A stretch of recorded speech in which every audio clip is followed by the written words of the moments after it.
नमस्कार, आप देख रहे हैं एबी स्टार न्यूज। मैं हूं आपके साथ सपना वर्मा। वक्त हो चला है अपना उत्तर प्रदेश का। बुलेटिन में बात करेंगे शामली की, जहां पर भारतीय किसान यूनियन के कार्यकर्ताओं ने अनिश्चितकालीन धरना प्रदर्शन शुरू किया और इस दौरान उन्हें राकेश टिकैत का समर्थन हासिल हुआ।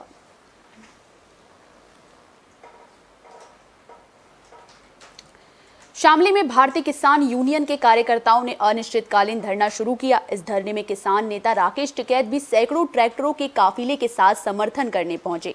इस दौरान राकेश टिकैत ने केंद्र और प्रदेश की सरकारों पर जमकर हमला बोलते हुए कहा कि अब देश में बदलाव की जरूरत है, देश में हल क्रांति होगी। सरकार हमारे इतिहास को खत्म करना चाहती है, इसे बनाए रखना होगा, इसके लिए एक बड़ा आंदोलन करना होगा। हम इस लड़ाई में जनता के साथ हैं।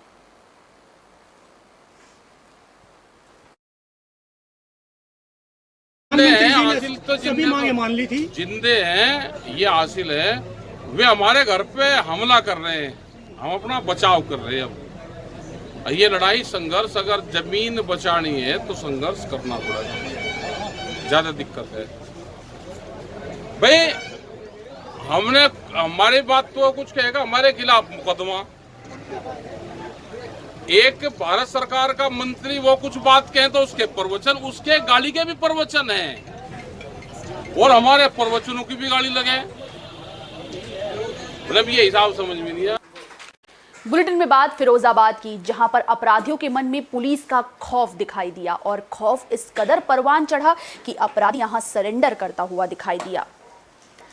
यूपी में योगी की 2.0 की सरकार बनने के बाद से अपराधियों के मन में भारी खौफ देखने को मिल रहा है और अपराधी थाने जाकर खुद सरेंडर कर रहे हैं। इसी कड़ी में जिला फिरोजाबाद के थाना बसई मोहम्मदपुर पर ग्राम बिलहना थाना क्षेत्र के बसई मोहम्मदपुर का कुख्यात अपराधी धर्मेंद्र पुलिस के डर से गले में तख्ती डालकर थाने पहुंचा। भविष्य में कोई भी अपराध न करने की कसम खाई। पुलिस के मुताबिक धर्मेंद्र पर जिले के विभिन्न थानों पर लूट, गैंगस्टर एक्ट समेत लगभग 15 मुकदमे दर्ज हैं।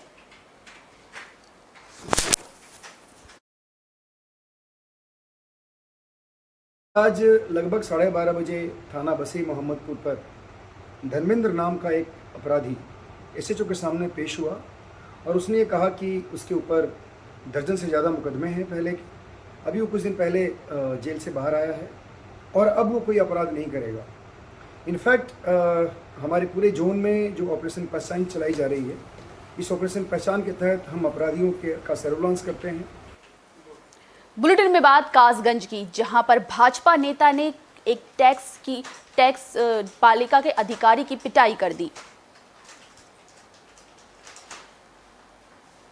कासगंज नगर पालिका में तैनात टैक्स कलेक्टर के साथ बीजेपी नेता का मारपीट करने का मामला सामने आया। मारपीट के बाद गुस्साए पालिका कर्मी ट्रैक्टरों में भरकर थाने पहुंच गए और कार्रवाई को लेकर जमकर कोतवाली में हंगामा किया। दरअसल मामला कासगंज नगर पालिका परिषद के टैक्स कलेक्टर दफ्तर का है। टैक्स कलेक्टर अमर जयंत का आरोप है कि डीएम लोधी अपने साथियों को और 2 प्राइवेट गनर के साथ लगभग 2 बजे दफ्तर पहुंचे और दरवाजा बंद कर दिया और मारपीट करते हुए जाति सूचक शब्द बोला। मामले की जानकारी होने पर टैक्स कलेक्टर के साथी आक्रोशित हो गए और ट्रैक्टरों में भरकर कोतवाली पहुंच गए। बीजेपी नेता पर कार्रवाई न होने पर पालिका कर्मियों ने काम बंद की धमकी दी।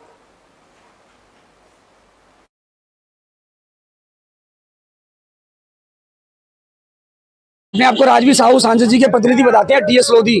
वो करीबन आधा दर्जन लोगों के साथ टैक्स भाग में आए और मेरे साथ जाति सूचक शब्दों का इस्तेमाल किया और मारपीट की, जबकि मेरा कोई दोष नहीं था। मैंने कहा महिला कर्मचारी बचा भी रही थी, लेकिन उन्होंने कुछ नहीं सोचा। उन्होंने कुंडी लगा के इतना गैर जिम्मेदारी निंदनीय अपराध किया, जो कि जघन्य अपराध है। किसी सरकारी दफ्तर में ऑन ड्यूटी कर्मचारी के साथ मारपीट करना एक जघन्य अपराध है। काफी बहुत दिनों से शिकायत आ रही थी कि 10,000 20,000 रुपये प्रतिदिन वसूली चल रही है। एक व्यक्ति मेरे पास आए, उन्होंने आरोप लगाया कि भाई साहब ये मेरे 20,000 रुपये मांग रहा है। उसकी पूछताछ के लिए मैं गया। इसी संबंध में मैंने इनसे पूछताछ की और इन्होंने पूछताछ पूरी ना होने पर भी मेरे पे उल्टा सवार होने का प्रयास किया। कासगंज में पुरानी रंजिश के चलते एक किसान की हत्या कर दी गई, जिसके बाद किसान की हत्या से इलाके में हड़कंप मचा हुआ है। हर कोई दहशत में है। जिला कासगंज में किसान को गोली मारकर हत्या करने का मामला सामने आया। इस सनसनीखेज हत्याकांड के पीछे पुरानी रंजिश बताई जा रही है। फिलहाल इलाका पुलिस ने शव को कब्जे में लेकर पोस्टमार्टम के लिए भेज दिया। आपको बता दें कि किसान की हत्या की घटना कासगंज के थाना सिंधरपुरा क्षेत्र के ग्राम ढूंढरा की है, जहां पर किसान खेत में पानी लगाकर अपने साथी के साथ घर जा रहा था। किसान की रास्ते में गोली मारकर हत्या कर दी गई। गोली चलने की सूचना मिलते ही डायल 112 और थाना सिंधरपुरा पुलिस मौके पर पहुंची और घायल अवस्था में किसान को सिंधरपुरा स्वास्थ्य केंद्र ले जाया गया, जहां डॉक्टरों ने उसे मृत घोषित कर दिया। घटनास्थल से फोरेंसिक और डॉग स्क्वाड की टीम भी साक्ष्य जुटाने में लगी। पुलिस ने शव को पोस्टमार्टम के लिए भेजकर मामले की जांच में जुट गई है।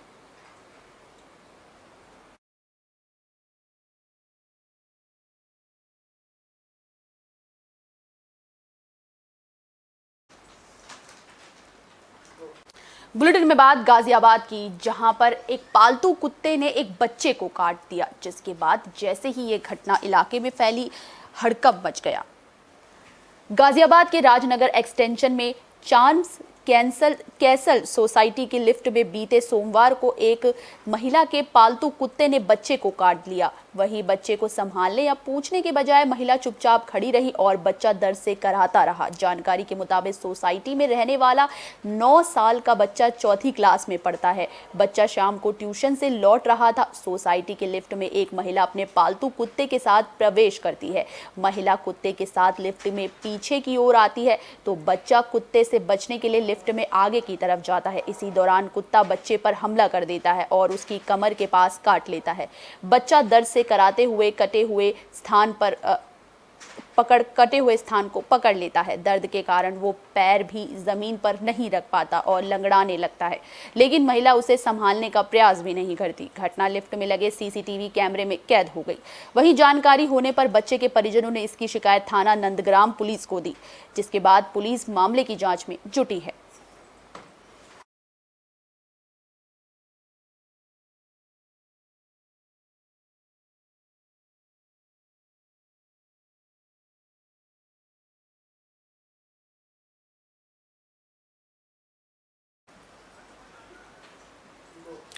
बुलेटिन में बात प्रयागराज की, जहां पर एक मकान जमींदोज हो गया, जिसके बाद इस मलबे में दबने से 2 लोगों की मौत की खबर सामने आई। प्रयागराज के हटिया चौकी के सामने मकान जमींदोज हो गया। इस दौरान मकान के मलबे में दबकर 2 लोगों की मौत हो गई। वहीं कई अन्य लोग गंभीर रूप से घायल हो गए। घटना की जानकारी होने पर पुलिस प्रशासन राहत कार्य में जुट गया और डॉक्टरों की टीम भी मौके पर पहुंच गई, जिसके बाद सभी घायलों को एम्बुलेंस की सहायता से अस्पताल में भर्ती कराया गया, जहां उनका इलाज किया जा रहा है।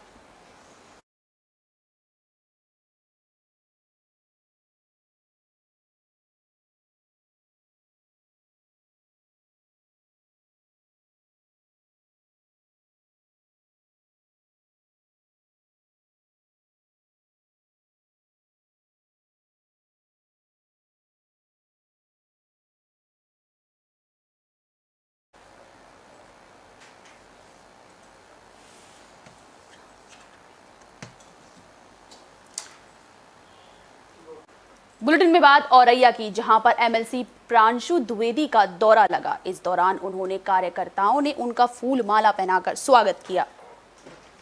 औरैया में युवा मोर्चा के प्रदेश अध्यक्ष ने सपा के राष्ट्रीय अध्यक्ष और नीतीश कुमार पर निशाना साधा। भारतीय जनता पार्टी के युवा मोर्चा के प्रदेश अध्यक्ष और फर्रुखाबाद एमएलसी प्रांशु द्विवेदी औरैया पहुंचे, जहां कार्यकर्ताओं ने प्रांशु दत्त द्विवेदी का जमकर फूल मालाओं से स्वागत किया।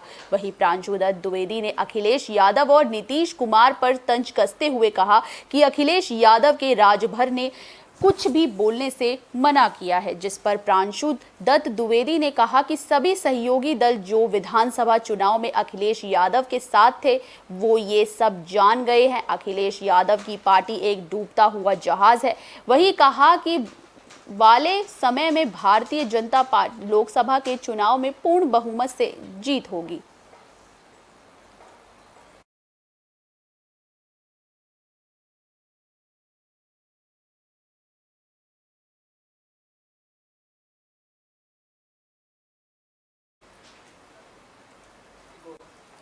बुलेटिन में बात नोएडा की, जहां पर सोनाली फोगाट की हत्याकांड को लेकर लगातार पुलिस छानबीन में जुटी है और इसी कड़ी में नोएडा के फ्लैट में भी उनके पहुंच गई। भारतीय जनता पार्टी नेता रही सोनाली फोगाट की मौत के मामले में गोवा पुलिस ताबड़तोड़ जांच कर रही है। सबूत जुटाने के लिए गोवा पुलिस हिसार, रोहतक, गुरुग्राम में तलाशी लेने के बाद फोगाट के नोएडा स्थित फ्लैट पर पहुंची। नोएडा सेक्टर 52 के अरावली अपार्टमेंट के डी ब्लॉक में सोनाली फोगाट का फ्लैट है।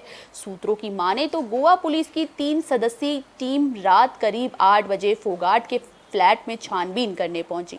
करीब 2.5 घंटे तक तफ्तीश की। सूत्रों की माने तो गोवा पुलिस की तरफ से नोएडा पुलिस पड़ताल के संबंध में कोई भी सूचना नहीं दी गई थी। फिलहाल नोएडा में तफ्तीश करने के बाद गोवा पुलिस की टीम वापस गुरुग्राम लौट गई।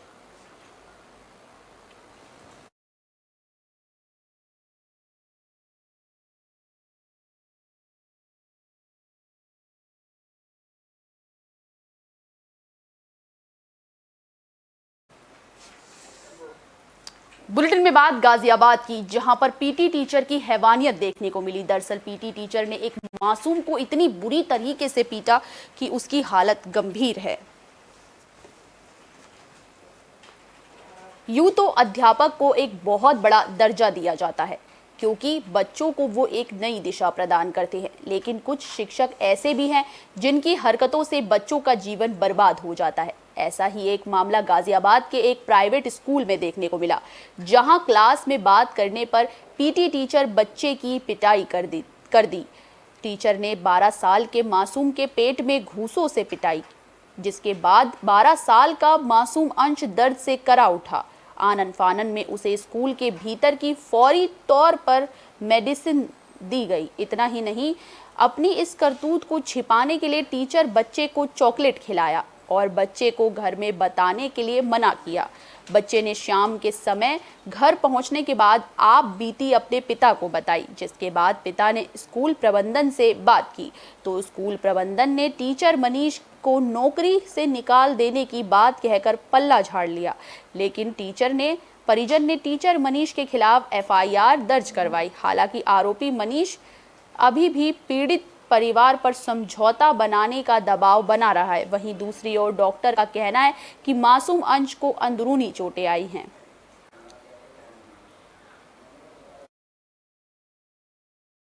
पेट में चोट लगने की वजह से आया था। अभी जो अल्ट्रासाउंड कराया है उसमें अभी बहुत ज़्यादा चोटें कुछ ऐसी हैं नहीं। अभी उसका दोबारा कल 24 घंटे बाद अल्ट्रासाउंड कराएंगे तो उसमें जो अभी चोटें हैं थोड़ा सा ब्लंट इंजरी है ना। अल्ट्रासाउंड कोई अभी ऐसी फाइंडिंग है नहीं। मैं स्कूल में गया था तो मैंने अपने दोस्त से बात की। हमारा पीरियड ओवर होके क्लास में आए थे हम, तो मैं बातें करने लग गया अपने दोस्त से, कुछ पूछ रहा था। तो मैं पूछने में सर ने पीछे से आए, सर ने मुझसे 2 बार कहा कि चुप हो जाओ। मैं चुप नहीं हुआ, मैं पूछ रहा था। तो सर पीछे से आए, मेरा हाथ मोड़ा और 2 गुट बहुत तेज मारे मेरी कमर में। किसने मारा बेटा? और उन्होंने मनीष सर ने मारा। कौन सी स्कूल में आप पढ़ते हैं? CSHP मोड़। स्कूल से आया था तो दर्द बता रहा था। फिर मैंने सोचा मैंने वैसे ही होगा, तो इसने डर की वजह से बताया नहीं था क्योंकि उन लोगों ने मना कर दिया था कि अपने पेरेंट्स को मत बताना। तो फिर इसके फ्रेंड आया था ऐसी 3:30-4 बजे जो अपने पापा को लेके, उसने बताया कि ऐसे से आंटी और अंश को ऐसे से स्कूल में गुट मारा। इनके वो जो सर हैं नए आए हैं अभी। मैंने कहा अच्छा। मैंने कहा इस बात पे कि बस पीछे बात ही कर रहा था और तुरंत आके हाथ मरोड़ा और इसको बेंच से नीचे उतारा और फिर इसमें गुट मारे यहाँ पे। फिर कहने लगा, मैंने कहा और क्या बात हुई? फिर कहने लगा एक मतलब तब से ही उन्होंने है ना उसमें ही रखा मेडिकल रूम में इसको 1-1.5 घंटे। इसको सांस भी नहीं आया था कि सब आ गए थे वहाँ पे। मैंने कहा अच्छा। मैंने कहा फिर यहाँ पे घर पे फोन करने की वो नहीं थी। कह रहा है डर की वजह से उन्होंने फोन नहीं करा। फोन भी नहीं करके बताया स्कूल वालों ने कि इसको ये परेशानी है या नहीं है। ये मतलब 2-3 हफ्ते पहले इसको सर में दर्द हो गया था, तब तो इन्होंने कॉल कर दी थी। बुलेटिन में बात कासगंज की, जहां पर रिटायर्ड शिक्षक के साथ लूटपाट की वारदात को अंजाम दिया गया। लगातार लूट के कई मामले कासगंज से सामने आ रहे हैं।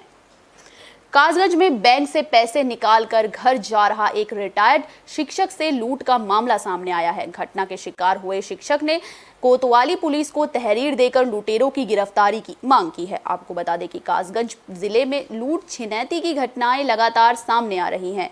आज फिर दिन दहाड़े लुटेरों ने एक रिटायर्ड साइकिल सवार शिक्षक को अपना निशाना बना लिया।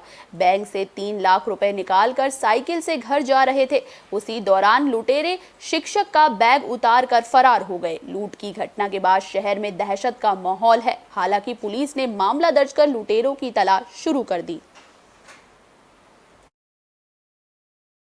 लाख रुपए थे, मैंने बैंक से निकाले थे, यूनियन बैंक से चेक द्वारा।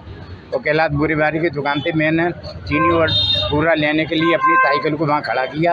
इतने में 2 लोग मोटरसाइकिल से आए और थैला लेकर के मोटरसाइकिल से उतार के लेके भाग गए। कोतवाली कासगंज मोहल्ला मोहन गंगा नाला स्थित निवासी श्री ब्रह्मप्रकाश शर्मा आज यूनियन बैंक से 3 लाख रुपए निकालकर अपने व्यक्तिगत कार्य से जा रहे थे। साइकिल में झोले में पैसा रखते हुए गांधी मूर्ति के पास जब ये पहुंचे हैं, वहां साइकिल खड़ी कर पास की दुकान से। बात अब प्रयागराज की, जहां पर एक युवती का अर्ध जला शव मिला, जिसके बाद इलाके में इस घटना से दहशत का माहौल है। प्रयागराज के अतरसुइया थाना अंतर्गत रानी मंडी मोहल्ले में 20 से 22 साल की युवती का अर्धजला शव मिला है, जिसके बाद पूरे मोहल्ले में सनसनी फैल गई। घटना की सूचना पाकर मौके पर पहुंची अतरसुइया पुलिस शव को कब्जे में लेकर पोस्टमार्टम के लिए भेजा। प्रथम दृष्टया युवती की पहचान नहीं हो पाई, फिर वहीं पुलिस मामले की जांच में जुट गई।